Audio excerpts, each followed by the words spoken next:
Hey, what's up, Unbroken Nation? Michael Unbroken here, author, speaker, coach, and advocate for adult survivors of childhood trauma. Hope you're doing well wherever you are in the world.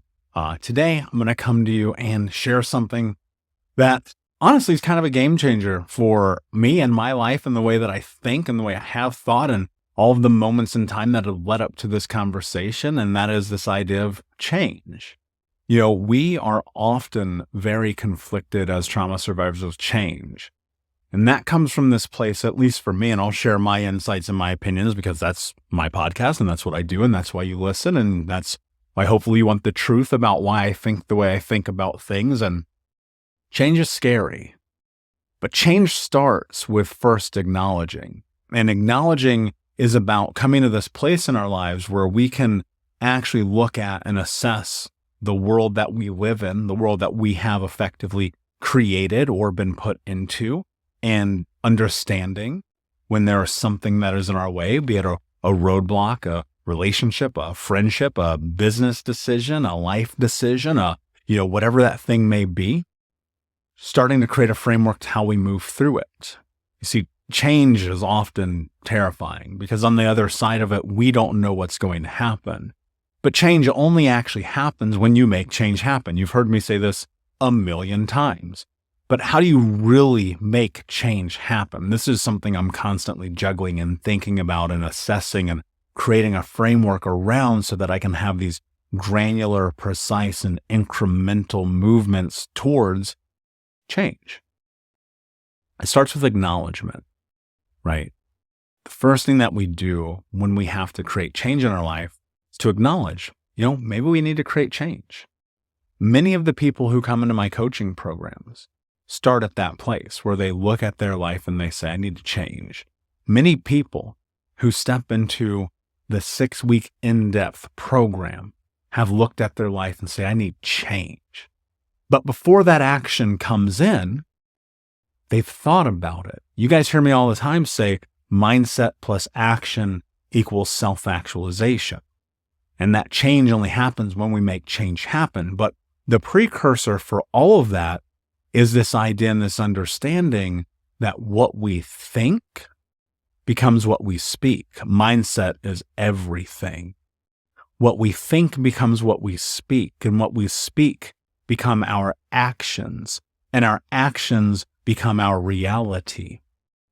And what that means is it's this cycle of momentum that begins with the words that we say to ourselves. We are the stories that we say to ourselves. We are the stories we tell ourselves.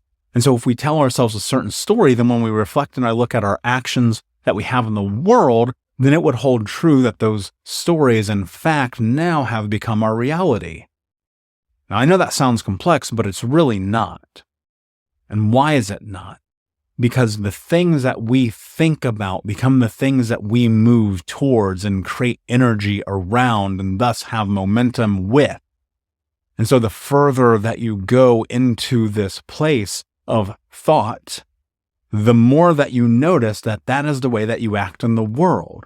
And when you sit in it and you get to this place of self-actualization, which means to realize who you are, to understand the truth of your power, your potential, your ability, who it is that you become through your actions because of your thought, then what you understand is that everything begins with the catalyst of what you think.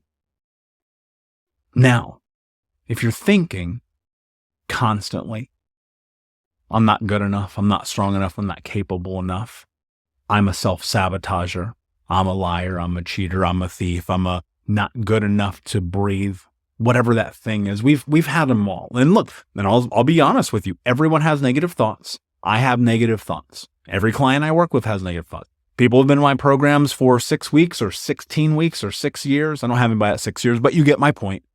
The people who are in my programs, they have those thoughts. The people who are leaders in everything have their thoughts. My own coaches and mentors have those thoughts. Everyone at a time or another will succumb to those thoughts, those negative things, those negative inklings. I don't want to say things because of thoughts. These momentary chasms in our process that suck us in. And suddenly we're in that place we call the vortex, right? You're not showing up for yourself. You're procrastinating. You're not making the hard choices. You're in that autonomic behavior that's self-soothing because you've been thinking about it. One little misstep often derails the whole ship, where in fact that actually should be utilized and leveraged as a data point so that when you do misstep, let's say this, let's say you're on the road, you're driving and you have a GPS and that GPS is telling you go straight. But for whatever reason, you're on your way and you come across this crossroads and you turn left. Well, that's going to happen. You're going to turn left sometimes. It's just going to happen. It's human nature. You're going to make a mistake. You're going to do something outside of your character. You're going to do something even outside of your own values, your wants, your needs, your interests, your boundaries. It's going to happen because we're humans. We f*** up, right? It happens. First off, it's okay. But as you're on this path and you're driving and you're eventually, I promise you on a long enough timeline, going to come past this impasse again, this junction in the road, and you're going to have to look at it and say, I know I'm supposed to go straight. And then you decide to go straight as opposed to going left. That's choice and that's action. And that leads you to a different outcome because you take that data point of what you've just understood and you look at that direction and you go, I'm going straight. I know what left does. I already did that. And you pull that and that becomes an action because you've learned through that. And so this place that we often leverage as failure, which leads us into this cycle, which steps us into the vortex, which puts us in a position where what we're thinking becomes what we're speaking and what we're speaking, what we do and what we do becomes our reality. Well, then suddenly you start to have an understanding that sometimes you have to hit the pause button and acknowledge, okay, I made a misstep. Life's a little to the left right now. I feel a little off. I'm not showing up for myself. I'm not doing the things that I said I was going to do. I'm not going to the gym. I'm not eating well. I'm not moving my body. I'm not being kind to myself. And you can do this with grace. You can do this with compassion. You can do this with kindness, but you can also be aggressive at the same time and tell yourself that you are going to move forward. And then you slowly start to pull yourself out of that. Because again, mindset plus action becomes self-actualization. And so you have to continue to reinforce this idea that you are in fact good enough, strong enough, capable enough. You are willing and determined and able. You are capable and deserving. You are all of the things that you want to be. And the more that you tell yourself that, the more that you will move towards that through the actions and the choices that you take in your day-to-day life, through showing up for yourself, through doing the hard things, through moving through the discomfort to create change. And then on the other side of it, you'll sit and you'll pause and you'll look and you'll breathe and you'll assess and you'll establish and you'll understand something really beautiful. And that's that thought that you had that led to those actions that you took has now become your reality. And that's what's so crazy about life. If you remove the notion that somehow magically your life is going to get better because you do one thing one time or you read one book or do one thing, you are going to give yourself an incredibly and immense amount of freedom. Because what happens, you start to think about the truth of life. And that's that if you believe something and you are willing to put in the work, that it can become your life. That's a secret they don't tell you in school, right? Because they want you in the box. That's a secret they don't tell you in your workplace because they want you to perform. That's a secret that they don't tell you most of the time until this moment where you recognize, wait, I'm allowed to be great. I'm allowed to have potential. I'm allowed to seek what I want, what I need, what I'm interested in? Yes, you are. As long as you think it and then you act upon it. And on a long enough timeline, it can come to fruition. I'm not saying it'll be overnight because chances are it won't. Chances are it's going to take you 25 years.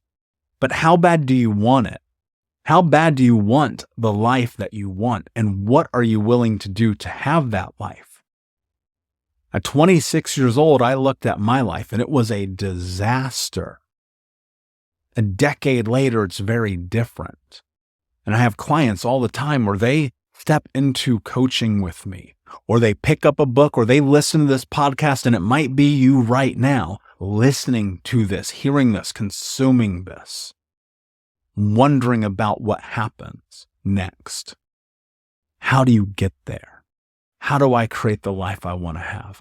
How do I become the hero of my own story? Well, first, you have to acknowledge that you need help getting there. No one great has ever done anything alone. And yet you're sitting here trying to figure it out by yourself. Talk about the definition of insanity. And so when you acknowledge that you can't do it alone, and look, whether you ever do a program with me or coaching with me, I don't care. It doesn't matter to me. The only thing that I care about is, are you going to make the right decision to live your life in the way that you want to live your life in accordance with your values, your wants, your needs, your interests, and your boundaries? And if I can give you one thing that you can execute and take away with you and carry on into your life from this moment forward forever, forever, forever, and ever, it's that mindset plus action equals self-actualization. I really want to hit this home today. And I know I've talked about it. I even have another episode of this podcast titled this exact thing. But I want to go deep here in this with you today for you to carry something important. Look at anything that you've ever done in your life that you would consider to be successful, that you're proud of. And I know that sometimes it's hard to name that thing, but there's got to be one. And so you got to spend your day figuring out what that one thing was. And I want you to reverse engineer that thing back. Go back through all the actions that you've taken, all of the moments, all the pain, all the suffering, all the turmoil, all the doing it and grinding and again and again and again and again and again. And go back even further. Go back to the first time you said aloud, this is the thing that I'm going to do. And put yourself in that moment, in that position, and remember what that was like. And then go back even further to the first time you had that thought. I can do this. I believe I can do this. I know I can do this. I'm going to do this. And then replay all that. And this is to prove a really important point, is that you have been capable of doing great things in your life many times over. And you can do it again. But it all starts with what you're thinking. My friend, I just want to say thank you so much, as usual, for being a part of this, for being a part of my mission and my goals to end generational trauma, to be unbroken. And I'm going to ask you to do me a favor, and that is to like, subscribe, comment, and share this podcast, or if you're watching, to share this video with someone who needs this today. And I appreciate you, and I'm proud of you. And I believe that with your mindset and your actions, you can have the life that you want to have. And until next time, my friend, be unbroken. I'll see you.